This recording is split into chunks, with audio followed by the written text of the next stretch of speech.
Most of my life, I've been watching movies and seeing shows and dreaming about a virtual reality experience. And a few weeks ago, my wife and I went in and bought one together.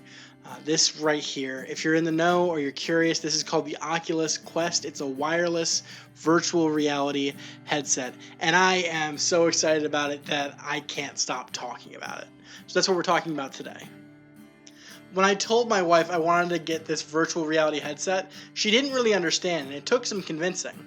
See, she wasn't much of a gamer. She's played Mario Party and Mario Kart, but hasn't done much else other than that, whereas I've been playing games since I was little.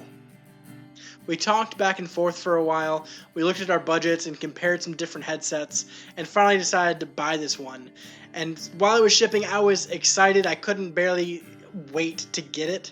My wife was still a little hesitant. Even though she wasn't really on board with the idea of virtual reality, she wanted me to be happy, and she knew we could have the room in the budget. We talked through that, and we just ended up ordering this headset and waiting for it to arrive. And I remember when we first opened it, I was like a kid on Christmas morning, all giddy and excited, and my wife was excited for me like a parent on Christmas morning. But I wanted her to try this. I didn't want it to be just my thing. I wanted her to see it too. I loaded up this Jurassic World experience where you get to see a few different dinosaurs and just kind of experience virtual reality for the first time. And I watched her put on the headset and look around, and she wasn't that impressed at first. She was kind of just looking and she was, oh, this is kind of cool. And then she saw the dinosaur in front of her and saw it start moving and coming toward her and making noises. And then I watched when it rears up in the experience and comes down like it's going to stomp on you, and she jumped. She was afraid for a second. And I remember seeing her reacting in this way, like it was real. Even though obviously we're in our living room and this headset's just on, it was this amazing moment of almost childlike enjoyment that it could be a real experience in this virtual reality. And when she took off the headset, she told me she didn't expect it to be that realistic. She didn't expect to feel convinced she was really there. She didn't think it was anywhere near that good, but it was. Ever since that first night playing that dinosaur game, we've played almost every night. We found ways to play together. We watch each other play when it's solo things. We found a few games we can play along on the computer, and it's a really fun way to spend time together. I have noticed a few things though. The more time I spend in this virtual world, the more it starts to bleed over into the real one. I know on one or two occasions I've spent a longer period with the visor on my face, and when I finally come out of it, I start going around my business, around the house, and I almost expect to see grid lines pop up where it's safe to walk, or I shake my hand and I might think a menu is going to come out like it does in some of the games that I've played. Now, even though I know what's reality and what is virtual, there's these moments of almost forgetting what I can and can't do now. The edges are starting to blur, even with my very limited experience so far in virtual reality. This blurring of the edges of virtual reality and what's real reminded me of this clip from The Matrix. Have you ever had a dream, Neo, that you were so sure was real? What if you were unable to wake from that dream? How would you know the difference between the dream world and the real world? Now, obviously, The Matrix is just a film. It's not based on truth. But what if there really was some sort of reality that we experience that blinds us to maybe a bigger truth? In the same way that when I have my visor on, I can't see my living room. I can't see my, the chair in front of me, any obstacles that might be there. I can just see the virtual world. Maybe there's something covering our eyes in this regular reality that blinds us from something more important. Well, Scripture actually talks about this. In Luke 13, we see the story of Jesus teaching a group of people, and a brother comes forward and says, "Teacher, tell my brother to give me my inheritance." He wants money. He's stopping Jesus from giving a sermon to ask him to settle a debt between him and his brother. Now, this obviously makes Jesus kind of frustrated, and he tells a parable. This rich man who yielded an abundant harvest, who basically farmed a lot and got a lot of crops. And this man thought to himself, "What shall I do? I have no place to store my crops." Then he said, "This is what I'll do. I'll tear down my barns and build bigger ones, and there I will store my surplus grain. And I'll say to myself, you have plenty of grain laid up for many years. Take life easy. Eat, drink, and be merry. But God said to him, you fool, this very night your life will be demanded from you.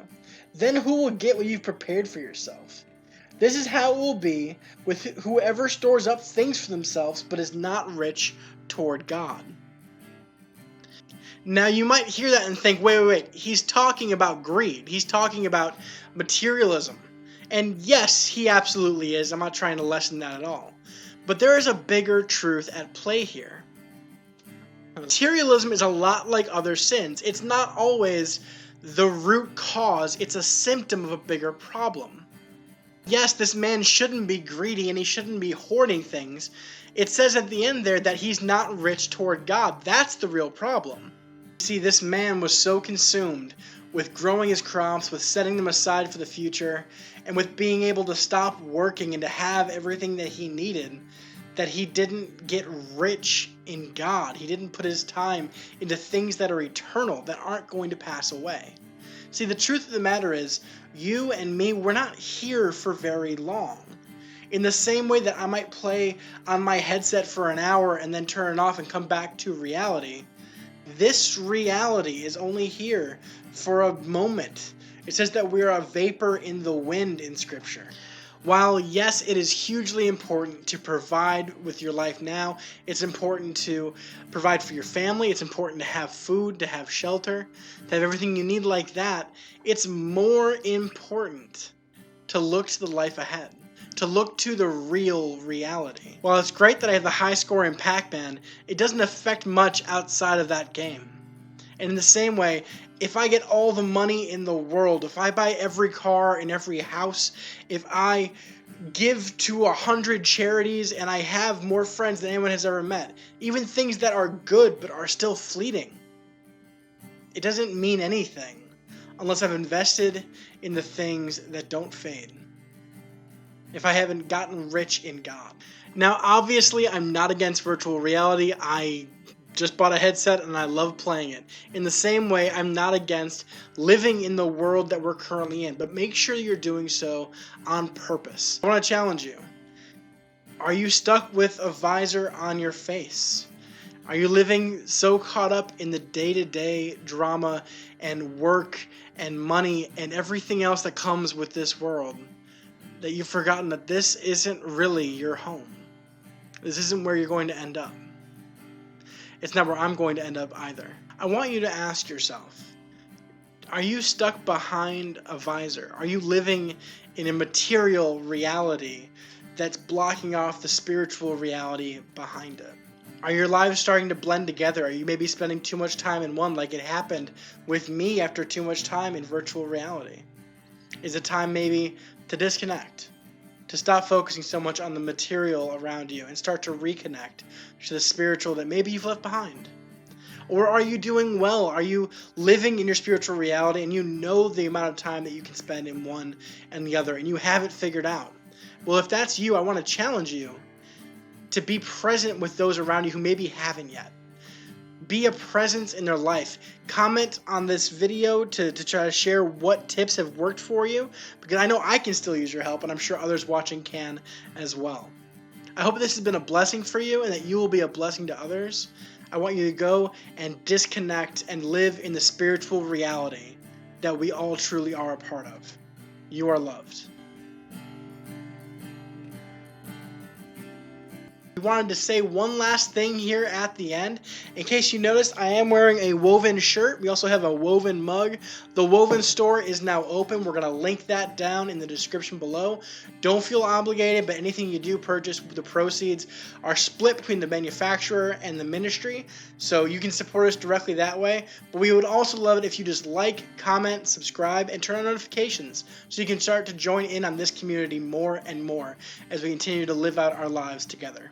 Thanks for being part of Woven.